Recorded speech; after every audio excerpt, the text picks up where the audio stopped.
Hello everyone and welcome to a new video. Today I am recommending small books that are under 300 pages, all of them, or less, of course, and that takes a short time to read because they're small. This is what you need when when you're going to do the readathons and you want to read as many books as possible, or you just want to read something quick so that you could achieve those reading goals, And I found 8 of them on my shelves today, but I definitely have more, so if anyone is interested in more, then let me know. Okay, so let's get started. So first we have these 2 short novellas by Nivo. We have The Empress of Salt and Fortune, as well as When the Tiger Came Down the Mountain, which is its sequel.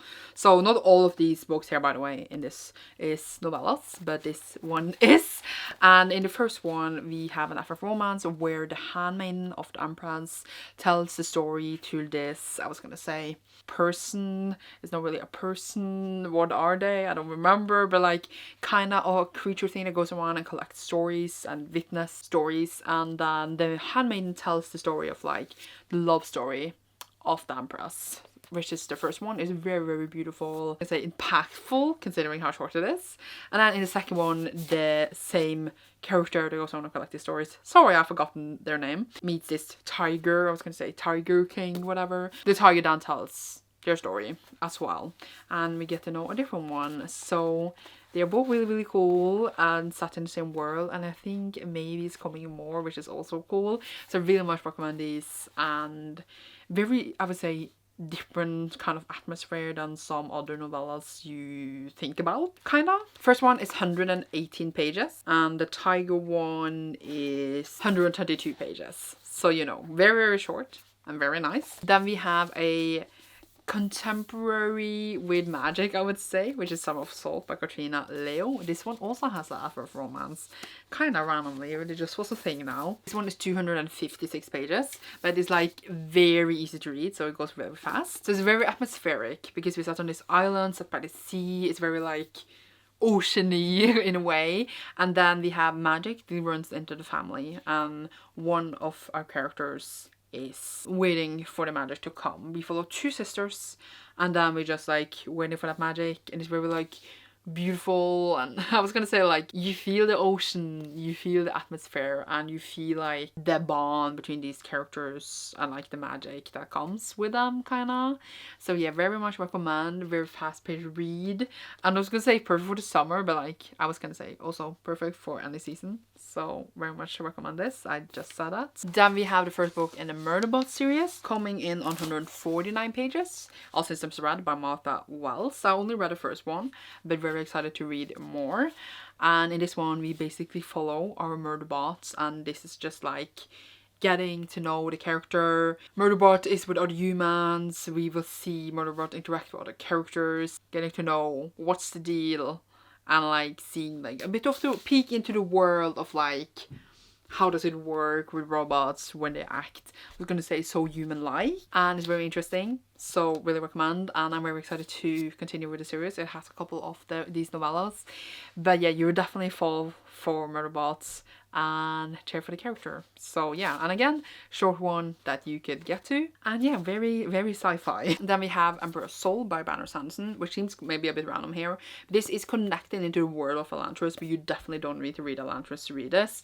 And it's also a nice place, if you don't want to read the huge books Banner Sanderson has, read this one, because this is just a short novella. It's 130 pages, and basically it's set in this world where the emperor has in a way died, and then this character is hired to recreate the Empress soul in a way, and it's just very cool like how this is done, and just the characters. Like, I was thinking about it now, and I really want to reread it because it was so good, and very, very cool concept, and how Brandon Sanderson managed to do this in this thing is of course something he would be able to do, but at the same time very impressed by that. And you don't need to read any of his other works to read this. It belongs in the Cosmere, but it's not like you have to read anything of that to read this. It's just a cool standalone novella that I wish almost had sequels, and you could just enjoy it for the story that it is.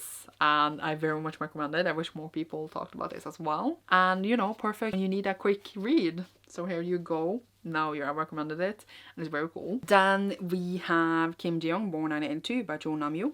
This one is also very short, of course, which is why we're here. And it's 162 pages if I remember correctly. I'm just gonna double check that.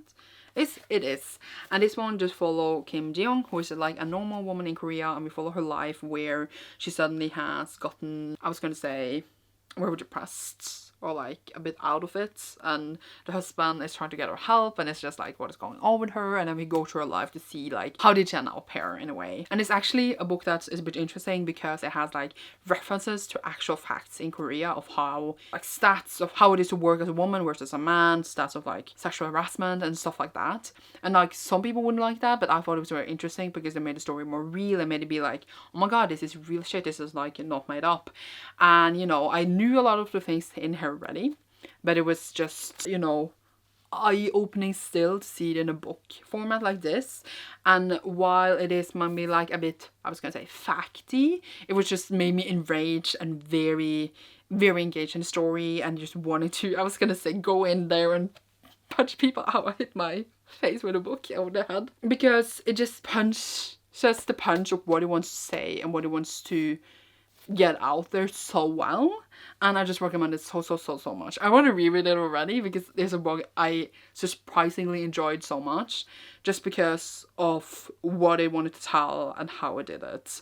So very much recommend. And yay. Then we have The Taking of J.K. Livingston by Rand Douglas. I'm gonna check the page count because it's not thick. This one is 244 pages, so a bit closer to like, you know, Summer of Salt. Very fast-paced short book. And this one followed Jake, who can see ghosts, and then there's this one ghost that's basically is after him and wants to kill him, and he's trying to defend himself while also doing school and living his life. And he's also gay, so there's that. We just get that, I was gonna say, conflict and fight, and it's very fun, intriguing, at the same time a bit spooky, and actually goes very dark, so like trigger warnings, look up. Very much enjoyable book, very much recommend. Obviously I would say read it for the spooky season, but people in Norway love to read spooky for like the summer season, so yeah, you go and read this whenever you feel like it, but very fun book. I saved it for last. It's one of my favorite books of all time, which of course I couldn't make when making a book about short books. It's Ever Had a Doorway by Chanel McGuire. This is obviously the first book in the Wayward Children series, and also still my favorite to this day. This one is set in our world where we follow people who come back from fantasy worlds. So it's like someone went to Narnia, but they came back here and had to deal with the fact of living in this shitty world again. Yeah, basically this home, I was gonna say home for peculiar children, but that's not what it is. Home for people who basically kind of goes to therapy to deal with the fact that they are in our sucky world again. I could relate to that if I was them. And this one also had murder in it, and our main character is asexual, and we have many other queer characters, and then there's many books where we explore different worlds and different characters. It's the best time. It's so good. I did not expect to read this and love it to pieces, and then reread it and love it to pieces, and then now I want to reread it again. It's just amazing. I love it so much. I love how it's written. It feels like a fairy tale. It's so immersive. I just love it. And obviously people tend to, you know, choose Wayward Children for like readathons and stuff, because then they know they will finish it because it's really short, and that's what I'm saving it for. I think I have 3 I haven't read, saving them for when I would need it for a readathon or something. This is my favorite, and I just wanted to, of course, recommend it in this one. Couldn't make this video without it, but I assume most people have heard about the series now.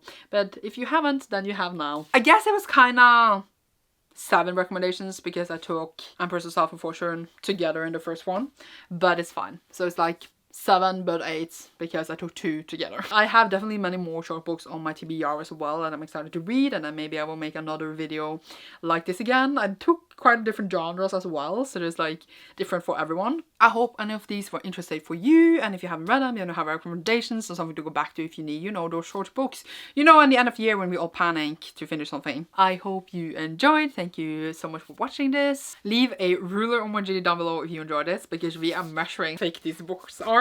I didn't say how many pages the last one was. I can't remember that by heart. So 169, but it goes fast, okay, believe me. So thank you so much. See you soon.